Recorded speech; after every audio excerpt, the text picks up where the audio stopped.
Halo guys, welcome to episode of Koko Review. Di video kali ini gue mau review sebuah city car dari Honda, yaitu Honda Brio RS. Honda Brio ini adalah Honda Brio keluaran tahun 2017, di mana modelnya sudah model yang facelift dibanding Brio sebelumnya atau Brio keluaran yang pertama. Dan ini adalah model facelift yang paling terakhir sebelum dia ganti model. Apa aja bedanya antara Brio yang sudah facelift ini dengan yang sebelumnya atau yang sesudahnya? Kita lihat yuk, mulai dari fascia depannya. Untuk perubahan dari fascia depan, seperti yang bisa kita lihat, perubahan yang paling signifikan adalah di bagian lampunya. Lampunya yang versi ini, yang 2017, udah pakai bihalogen projector dan dengan LED positioning lamp. Terus dengan dia memakai projector lamp gini ya, lampu depan ini jadi terlihat lebih padat gitu, jadi nggak seperti mata yang kosong ya. Kalau versi yang sebelumnya kan kayak gini nih, itu kan seperti matanya kosong gitu. Nah, sedangkan kalau pakai proyektor seperti ini, jadi terlihat matanya itu lebih sangar, lebih padat. Untuk lampu sennya dia masih bohlam biasa, dan ini proyektornya sudah bihalogen ya, jadi naik turun lampu jauh sama lampu deket itu sama-sama dari proyektor yang ini. Next, kita lanjut ke bawah. Dia sudah dilengkapi dengan halogen fog lamp juga. Selain lampu ya, kita bisa lihat perubahannya ada di grill. Grillnya ini sudah mengadopsi bahasa desain Honda yang modern lah ya, yang paling modern itu solid wing face. Dia bahannya itu piano black, dan di sini ada penegasan logo RS. RS ini kita sering salah kaprah ya, orang sering bilangnya atau anggapnya itu racing sport. Padahal sebenarnya dari Honda ini RS adalah singkatan dari road sailing. Next, untuk grill bagian bawahnya dia grill seperti pada umumnya ya, grill honeycomb. Jadi segitu aja ya kalau dari fascia depan, dari lampu dan grill atau hidungnya yang paling kelihatan signifikan perubahannya. Sekarang kita lanjut ke bagian samping. Tampak samping sebenarnya kalau bisa kita lihat nggak beda jauh ya, atau bahkan boleh gue bilang dengan jujur ini nggak ada bedanya sama sekali dengan Brio keluaran sebelumnya ataupun sesudahnya. Jadi ya tetap seperti ini desainnya. Lanjut ke bagian kaki-kaki. Di bagian velg kita udah dapetin velg racing seperti ini ya. Dia ukurannya ring 15 dengan model two-tone. Yang satu ini kayak metal polish dan satu piano black dengan dibalut ban Bridgestone Potenza. Lanjut ke bagian belakang. Ini secara overall ini dengan model-model sebelumnya sama persis. Bedanya dia ada penambahan beberapa aksesoris aja ya. Seperti di sini nih. Kalau yang model sebelum ini dia kan full kaca ya. Sedangkan kalau yang model facelift dia dikasih seperti aksesoris garnish gini dengan bahan piano black. Dan ada tempelan lagi-lagi RS. Seperti dia Honda ini mau menegaskan gitu loh, kalau mobil ini tipe paling tinggi, RS nih cuy. Terus kita lanjut ke bagian bawah. Secara bumper juga modelnya plug ketiplek ya, 100% sama dengan model yang sebelumnya. Jadi ya kalau untuk bagian belakang nggak banyak yang bisa dibahas. Seperti inilah yang bisa kalian lihat. Alright, kita sudah selesai bahas eksteriornya ya. Sekarang kita masuk ke area interior. Pertama-tama kita mulai dari joknya. Untuk mobil yang gua review ini, dia joknya sudah dilengkapi atau dibalut dengan full genuine leather ya. Bukan kulit sintetis tapi kulit asli. Yang mana kalian bisa lihat bener-bener buatannya itu presisi.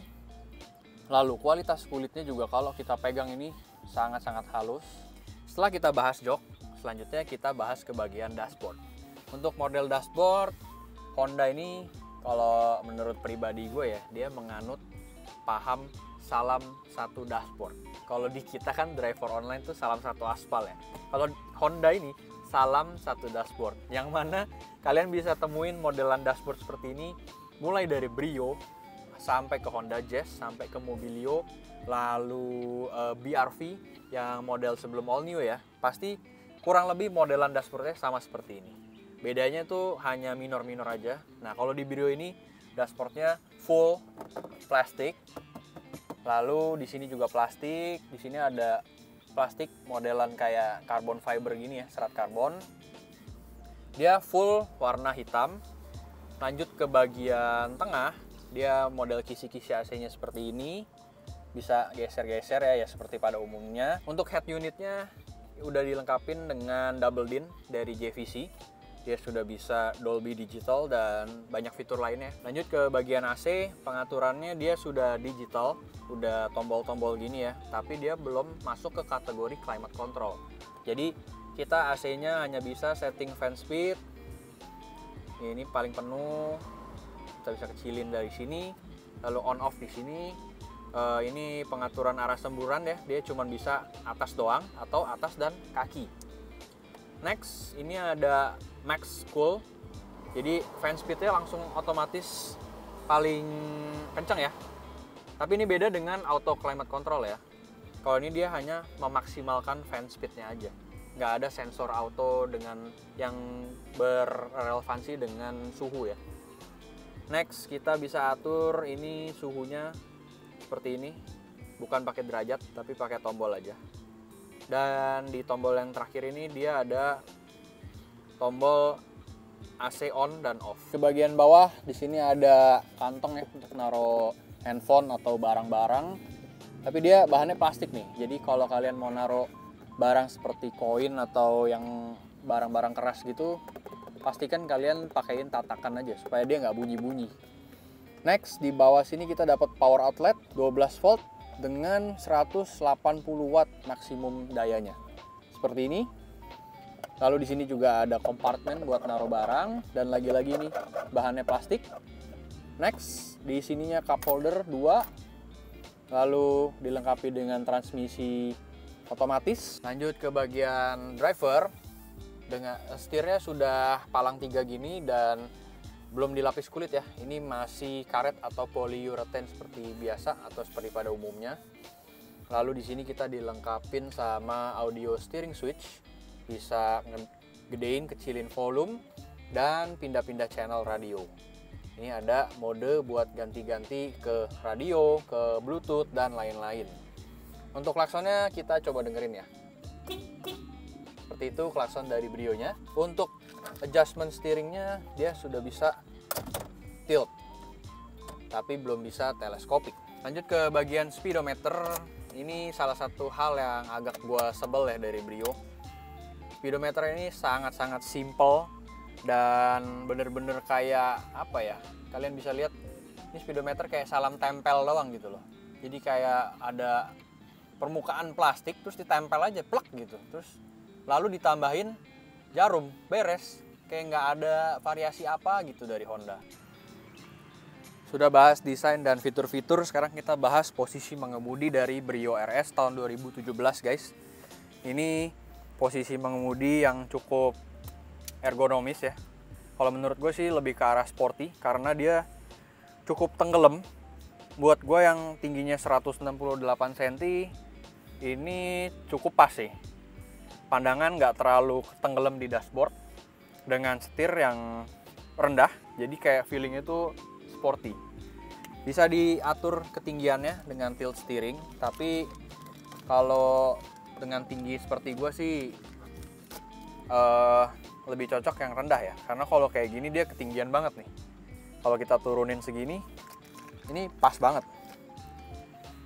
Jujur menurut gue untuk posisi mengemudi ya, driving position, ini salah satu posisi yang sangat sporty dibanding dengan kompetitornya guys. Bener-bener begitu masuk tuh rasanya ya udah gue pengen ngebut aja. Untuk kursinya dia baru dilengkapi sama reclining dan ini maju mundur, tapi belum dilengkapi sama height adjuster atau pengatur ketinggian. Sekarang kita bahas ke bagian belakang guys. Ini posisi tempat duduk dengan yang udah gue setting dengan profil tinggi badan gue ya, 168 cm. Gue masih dapet ruang kaki yang cukup lega di belakang dan ruang kepala cukup lega juga loh. Untuk bagian bagasi dia belum dilengkapin sama tombol elektrik atau tuas pembuka bagasi ya. Jadi kita masih harus pakai kunci untuk buka bagasi atau bisa dibantu dengan tuas di sisi kanan supir. Bagasinya dia masih full kaca dengan ruangnya seperti ini. Kurang lebih kalau menurut gua cukup buat 2 koper cabin size, atau 3 masih bisa lah ya. Atau kalian kalau untuk komuter sehari-hari gitu ya, mau nge-gym, ini 2 tas gym sih masih lebih dari cukup. Sekarang kita bahas ke ruang mesin. Honda Brio RS tahun 2017 ini sudah dilengkapi sama mesin iVTEC. Kapasitasnya 1200 cc, 4 silinder. Output tenaganya horsepower di 90 dan torsinya 110 Nm. Dia digabungkan dengan transmisi CVT, jadi mobil ini sangat-sangat irit ya. Kita pakai di dalam kota itu bisa, konsumsi BBM-nya itu bisa mencapai 1:15. Selain review tadi, gue juga ingin menjabarkan beberapa keunggulan dari mobil atau unit yang kita punya ini guys. Yuk, gue tunjukin. Keunggulan paling pertama yang harus kita banggakan adalah odometernya guys. Kalian bisa lihat, untuk mobil tahun 2017, mobil ini baru menempuh 39.632 km. Yang mana menjadikan interiornya itu sangat-sangat mulus ya.